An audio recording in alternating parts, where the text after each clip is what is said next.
It's Heroes for Sale, episode 59, as we cross to headquarters. Captain Coulson and Commander Coulson both on the line. Hello, Riccardo. Hello, Commander Coulson. How are you? I'm great. I just don't know if I'm up for this banter every time we do this podcast. My demotion. You went away for 6 months, so yeah. But you skipped the last pod, so doesn't that bring me back to? It's only like it's a one-round mutiny. Oh my god, I didn't skip the last pod. I don't recall you on it. Anyway, couldn't. that's not what the people are here to listen to. They can come into the shop to listen to us bicker about who's in control. Yeah, indeed. We've got 3 superb comics and outstanding graphic manga novel that is done by a Kiwi talent. We're going to get into later, and you can meet this guy and get. He's doing an in-store signing at some point in the near future as well. So we'll get into all of that. But let's start with somebody I'd never heard of, Stu. Got to say, it's a DC Black Label, Jenny Sparks. I didn't know this character, but I saw Tom King on it, and I was like reading this. I was like, yeah, this is my jam. I really like this. Tom King. But Jenny Sparks is the leader of a DC superhero team called The Authority that spun out of the Wildstorm universe, and they used to be called Stormwatch. And then there was this crazy, Stormwatch versus aliens. And we've all had these crossover stories, right? And the aliens got onto the Stormwatch space station and killed everyone. So that was the end of Stormwatch. So then Jenny Sparks, so when Jim Lee moved Wildstorm to DC and they wanted to resurrect these characters, he then brought in the Authority. And so Jenny Sparks was their leader. They have the shaman doctor who, their characters, he lives in Amsterdam, but he's a heroin addict. So he's only really useful for saving the planet if he's actually compos mentis. Jenny Sparks, I've always said she'll save the world as long as the night before she got a good shag and probably down 20 pints. And she's always smoking. She is my absolute favorite kick-ass female superhero because she's just a straight tote no bards. The Authority kill, right? There's no higher morality aspect. If you come into Earth and you're superpowered or you're an alien or you're from another dimension, they will wipe you out. That's their jam, and then go back to hanging out in their helicarrier in the bleed. Right. Jenny Sparks is the coolest character ever, but Stu, we should preface she should be saying, dead. No, but we should say this is not for children. Oh, this is definitely not for children. Definitely not for children. But the Authority never was either. No. And we do have the Authority and graphic novel in the shop, and they're fantastic stories. Yeah. Jack Hawksmoor is my favorite. The origin of that character is my favorite character. Anyway, Jenny Sparks is the embodiment of the 20th century. So she's supposed to have died on 31st of December 1999, and that is referenced in the comic. So one of the parts that they're going to be dwelling on is, how do we even have this story? Yeah. Because that's why you haven't heard of her, Riccardo. She's kind of supposed to be dead. They've just done sort of recap stories, but it's awesome. It's just awesome. She does everything you would want from a Jenny Sparks comic. She shows she is badass, killer, unkillable, killer again, and starts off with Batman busting into her room as she's kicking some young man out of her bed who she doesn't even know his name. As she reaches for a cigarette, she asks Batman if he's got a light on his utility belt. I think that was in there. It's so funny. So the premise of it is that Captain Atom's going rogue and threatening to destroy the planet, and they need a hero to stop him. Jenny Sparks is the one that they call. I love the fact that she's better than everyone. She's better than Batman. Like, the threat is so big.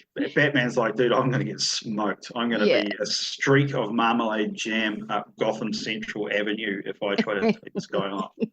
We need Jenny. Yeah, man. Yeah, well, she puts it beautifully when she talks to Batman. She's like, why don't you go back to Gotham and go play with the clown and tell the Boy Scout to keep circling and tell the princess to go do that, like talking about Wonder Woman and Superman, like, whatever. Like, All right, okay, I'll take care of this one. This one's at my level. Okay, I'll get involved. Yeah. It's kind of neat that the DC universe has this extra character when they want to do some absolutely manic, superpowered, over-the-top villain. And this is who we get for it, though. This is like, it's the perfect character for that. You wouldn't want someone, she reluctantly saves the world. She feels like a female version of Constantine, the way she's just definitely a bit of that. Yeah, there's definitely a bit of that. She's cool. I wish she was. She's definitely anti-hero rather than superhero. Yeah. And I would also say, folks, if you get this single issue and you do like it as much as we're saying you will like it, check out the earlier graphic novels that Warren Ellis did. They're really neat superhero ideas, like I said, where the superheroes get dirty. And it's good stuff. So the scene with the old guy on park bench, he looks like the guy out of Invisibles.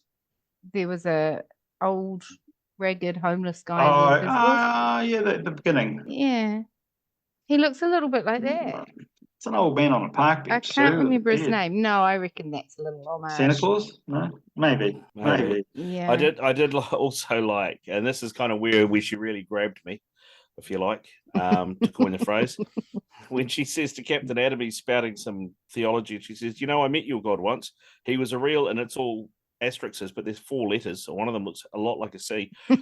So I killed him. And I was just like, brilliant, I'm on board. Let's go. Yeah. When was the last time you saw a superhero comic where they were smoking, apart from Constantine? Well, because Marvel don't have a Wolverine smoke anymore. No. Yeah. He used to always smoke cigars. It kind of was quite shocking in the bit. I mean, you expected it from her, but to see it in a modern comic was a little bit. Yeah, it wasn't a superhero comic, but remember that Mark Miller spy, 5-part spy thing? Kingsman no, it wasn't Kingsman. King of Spies. That's it. In fact, the cover of King of Spies, #1, is a packet of cigarettes in an ashtray and a glass of whiskey. So, but it's not really superhero; it's more spy. So it's kind of more Bondy. You know what I mean? Yeah. But Jenny Sparks. If Riccardo doesn't edit that out, I apologise, folks. Don't now. I do like, hey, be better, or I'll come back and kick your heads in. As Jenny Sparks' motto, I do like that. Yeah. I mean, it was always in the Authority, where as she was leaving some absolutely devastated nation that they just destroyed to take out the dictator, it was always like, behave, don't make us come back. And then they'd head off back into it was called the bleed. It was the gap between the universes that they surfed, and that was some of the other cool parts. What you should get the Authority folks. It had some really neat ideas, like what they lived in and how it all came together. It's a comic that is chock full of, every page has something new. I just love Tom King, the way he paces his stories and the cadence of his it's almost lyrical the way he writes. I love it. Yeah.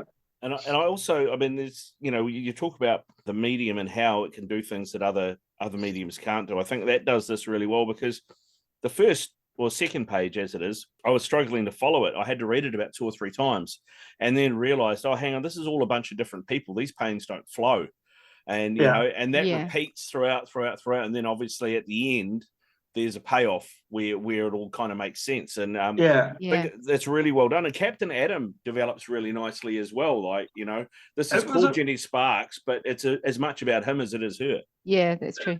It's a very cleverly put together comic. This is not an amateur, plotting this out for what you're going to see on each page, and that this is very visionary writing. Yeah. And planning of a story. So it's compelling from the start. I'm getting to the point where I just want Tom King to write my female superheroes. I mean, even Big Bada, he just nails the power without messing with the femininity. Like, if you like Punisher, you'll like Jenny Sparks, right? If you like Preacher, you'll like Jenny Sparks. There's so many things in those areas that are very cleverly written. I'm looking forward to the rest of the series. Yeah.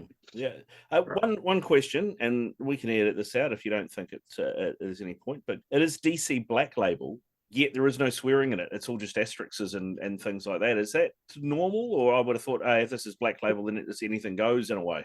I think it's previously it was Vertigo, where there were creator-owned rights. So like Garth Ennis owned the rights to Preacher, DC published it. Warren Ellis owned the rights to Transmetropolitan. There was a lot of going on. And so I think Black Label has a little bit of that, has come back into it. So there was a period in DC when they said, no, anything we print we now own. We're not putting our efforts, because there was too big a back office spending time on properties that weren't theirs. And so you can understand them in his business decision to say, no, we're not going to do this. And then I think what's happening with Black Label is they've realized, well, Tom King could potentially have written this comic on a Marvel character. He could have done this story with something, and I'm talking about the pacing and the way it's all been brought together. So the idea of reintroducing a cool hero, and then what happens throughout the story, and the way it's the planning of this is so clever. He could have done that with other things. So maybe, I don't know, but maybe. it's probably one of the best comics I've read this year. Yeah, Jenny Sparks. It is DC Black Label. Book 1 is out now via Tom King and Jeff Spokes. So get that. That is highly recommended by this podcast. All right, book 2, also DC. I got the series that this is a follow-on from and absolutely loved it, and that was DC versus Vampires. Well, this is DC versus Vampires World War V, issue 1, and they're moving the story on, and I like where they've taken it. It's silly superhero fun, right?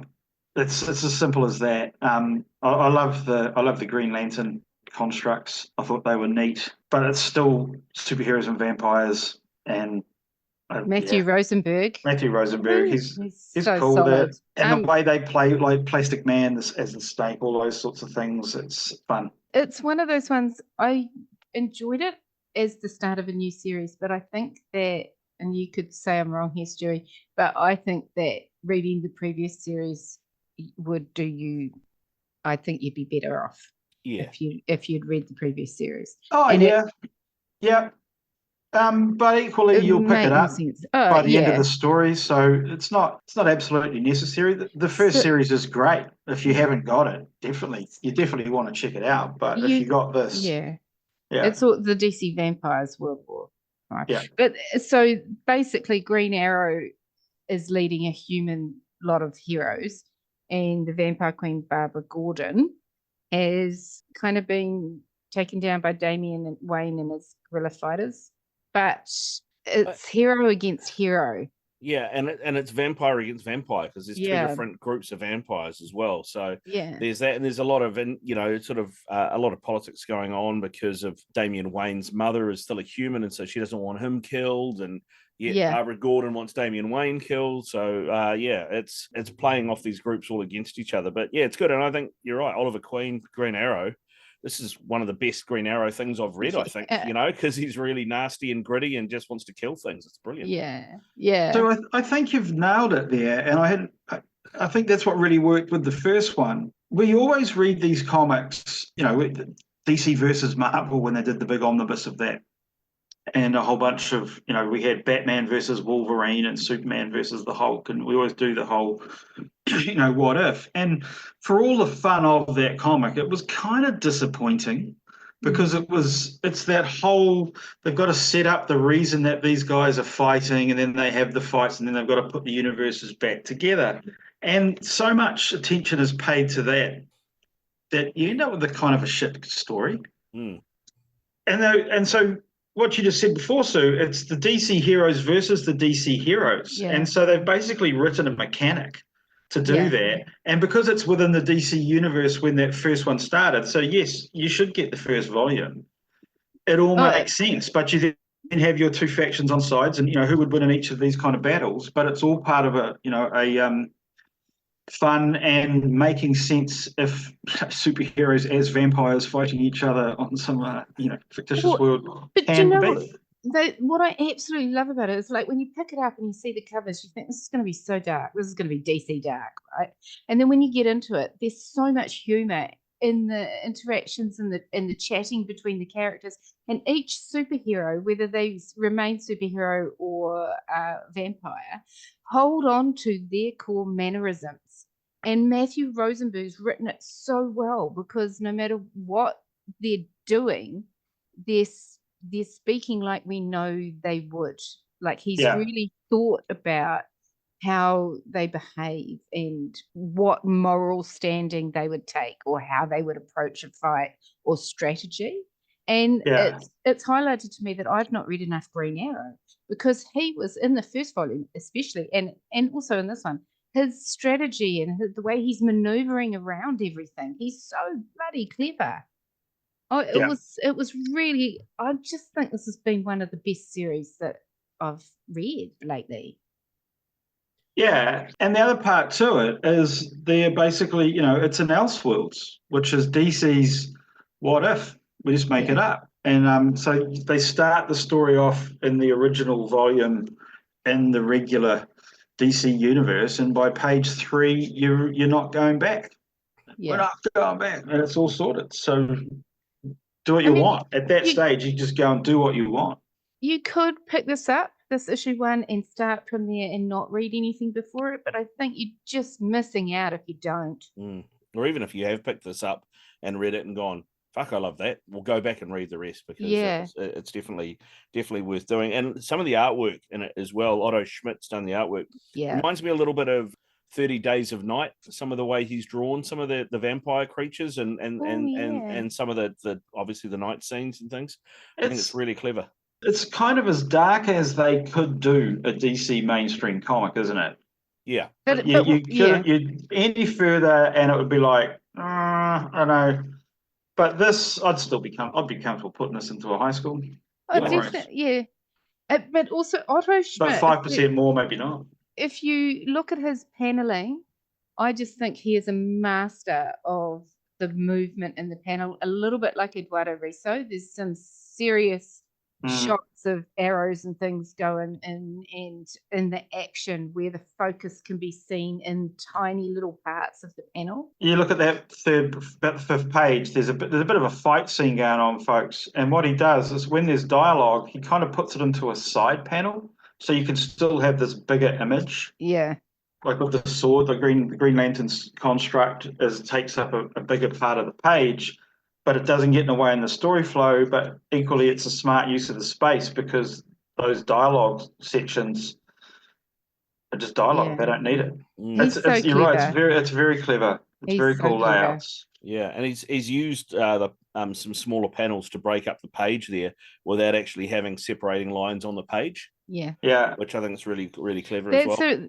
That's a really J.H. Williams thing to do. Yeah, it's a similar idea on that one, I see. Where the top image, it's one, folks. It's one big long image of fighting, like the vampires ripping each other apart, and in set is 2 panels in red of close-ups of part of that fight. Yeah, which it gives it a motion, a good motion idea, feeling to it. And also just on what you said about you'd feel comfortable putting it in a high school, Stu. I mean, I had this.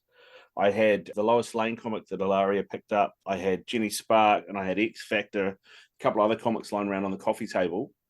And this is the one that she picked up, the vampires one, because she was like, "Is that Robin as a vampire?" And then she was like, and she was all about it. And she didn't have a problem. She read it with me, you know. So she read it like basically over my shoulder, and we read it together.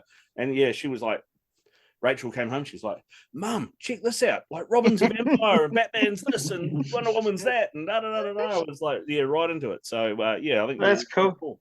That's cool. She would though, hilarious. Yeah, there you go. All right, that is comic number 2, DC versus Vampires World War V. Comic number 3, we go out of the DC universe into the Marvel universe. Marvel number 1, From the Ashes, A New Beginning. X Factor. No, it's not about the shit singing show. This is something else. X Factor. So Marvel's relaunching a whole bunch of, Uncanny X-Men has just come out. X-Men's just come out. Wolverine number 1's coming out shortly. I think there's a new title called Exceptional. And they've all been your sort of fairly, they've been good. I've enjoyed them all, but they've been superhero comics. And then there's this. This is just freaking hilarious, isn't it? This is like the old X-Force back. So when I first opened up out in Papatoetoe 30 years ago, it was a couple of years after that, Marvel went to, I think it was Peter Milligan and Mike Allred, and said, will you do an X-Men comic? And they were like, you don't want us to do an X-Men comic. Like, no, you don't want us to do an X-Men comic. And they're like, no, you can do whatever you want. So they were given X-Force, and X-Force was up to about issue 113, and it was part 2 of a 5-part story. And they took over at issue 114, right? And just started this complete new story. They didn't even bother finishing this part 2. And then the very next issue was a completely rebranded interior, different characters, different art style, different writer, and you'd be like, what the? So all my customers are coming and going, the fuck's going on with this? And I'm like, isn't it brilliant? Like, I absolutely loved this new comic. It was one of the first X comics I ever read. And basically that X-Force was all about their social media and their hype. What am I worth? What's our merchandise doing? Here's a mission to go and save some people. And it's like, oh, can we get a camera crew in there? Is there a sympathy angle? And they were just horrible. And X Factor is essentially an update of that idea. These vacuous, horrible superpowered mutants who form a team just for likes, basically. That's not right.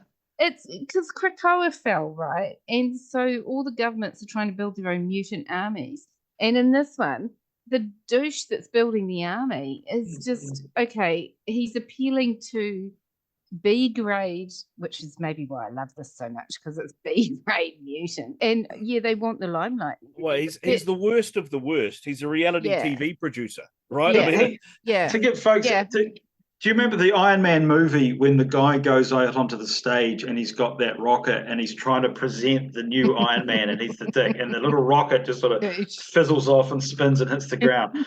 This is that guy, isn't it? This is him as a character. If you imagine him as their boss, who's now got his own team of the pretty useless bunch of mutants, really, aren't they? So Mark Russell's written this, and he can be hit and miss for me, because I absolutely hated Fantastic Four Life Story, but I loved his Snagglepuss. He did Snagglepuss, right? He did Not All Robots, didn't he? And he did Not All Robots. He's done some amazing stuff. He's funny. He's funny that he's good. Well, this is laugh out loud, isn't it? I laughed out loud quite a few times in this. It was like, man, you nailed it. Yeah. I laughed out loud. First bubble on the first pane. Hi, I'm Roger Broderick, producer of hit shows like Jail Chef and Marriage Ape. I'm like, yeah, it's brilliant.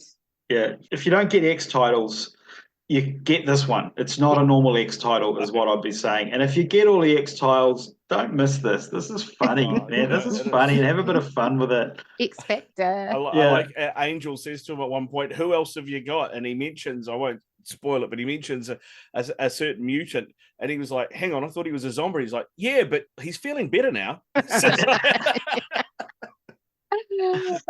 And introduce Beast, and they're like, oh my god, they got Beast, but it's a shape-shifting guy called Cameo, whose real face just looks like a clothing store head mannequin, like just featureless without even a mouth. It's like you couldn't be more useless for an image of someone's head. But it's Beast. I like the name Cameo as well, because I'm pretty sure Cameo is the name of one of those services where you can get to B-grade celebrities to do birthday video messages for your friends. Oh, okay. Right. Yeah, that would fit. Yeah. That would fit. Yeah, if you like a laugh, if you're a Deadpool fan, and Deadpool's big at the moment with the third movie out, X Factor from the Ashes, a new beginning would be for you. Yeah, definitely. All three of those should be on your list, folks. They're all very cool. Brilliant. All right, now that leads us to, we normally call this, what do you mean you haven't read this? Or what do you mean you haven't read that? But probably most people listening haven't read this because it's reasonably new. It's a new creator, well, not a new creator, but it's a New Zealand creator. And it's not often that you guys have creators in store, but this guy's going to be in store in the near future. Yeah, what do you mean you haven't read it? You haven't read it because we've never stocked it before. So Oscar Fong rocked into the shop at the beginning of the year when we were down in Newmarket and said, I've done a manga, can I do something in your shop? And we were like, And I thought, is this someone who's like gone down to Overload and he's got some, 32-page comic that he's stapled together? I'm like, okay, I said, look, we're moving shortly, so why do we move and then sort out what's going on? And then a woman from LA got in contact with me saying, look, I'm working on Oscar Half. And volume 2 is the one that he's just got out, but we're reviewing volume 1 of The Massively Multiplayer World of Ghosts by Oscar Fong, a New Zealand guy. And then the book showed up. And I can't believe how good this is from the point of view of his penmanship, his writing skills, his art skills, his layouts. Even the pacing. I mean, this is, it's even the pacing. Like it started to build up to some of the fight scenes. I mean, I used to get a comic called Eden, and it had these fight scenes in South America through the catacombs and stuff. And I would get the comic and I would literally read it in about 7 minutes because I was just frantically turning the pages. Yeah. And then I would go back and reread it really, really slowly. And this has that kind of franticness in the build-up of these fights that, because it's this kind of card game or video gaming world, that someone who's into this is going to be blown away. And that's what we're saying about this. If you know someone who plays a lot of video games, you want to get them a graphic novel, there's a huge comprehension level in this. There's a massive, from a writing point of view as well. There's a massive amount of manga that I've been reading lately that is about being in a game world or entering into the game world and having to level up and having to protect your friends in there.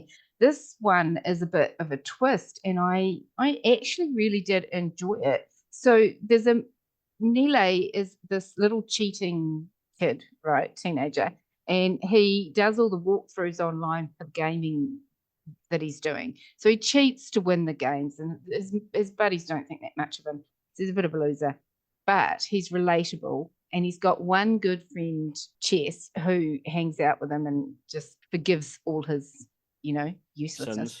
Yep. And his mother's been missing for years, and the opening pages felt really striking as we see his mum and what's going on with the gaming side of everything. Basically, Nile gets sent this deck and accidentally creates an avatar that can bring a ghost from the gaming world into his reality.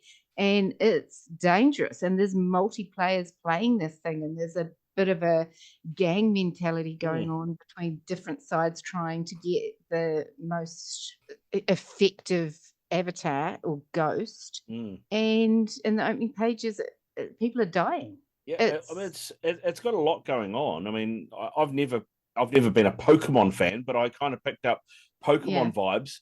But then, like the video game thing, it's like Fortnite's come into the real world. Yeah, but you're using Pokemon sort of. It's like Pokemon meets Fortnite, isn't it? Yeah, and maybe with a bit of a Magic the Gathering kind of card play type of element in it as well. Yeah, so there's I feel like there's tech on the loose and death on the doorstep. That's how I feel, and it's in the hands of teenagers. There's a slug line, Sue.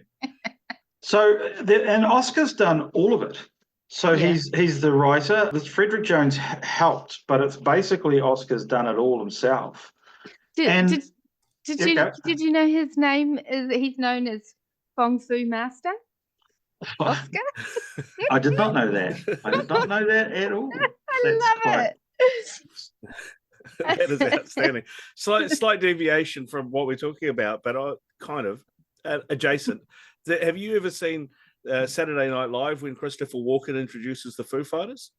No. Yes, Foo Fighters. Yes. Oh yeah, And then, so I'd seen that bit where they told him, "Oh, the accent goes on the fighters," so he's like, "It's the Foo Fighters," and then you hear that, like you hear Dave Grohl tell that story. But I saw the footage of it, and he does it, and the band stood behind him, and immediately afterwards, Christopher Walken turns around and goes, I thought you guys would be like Chinese.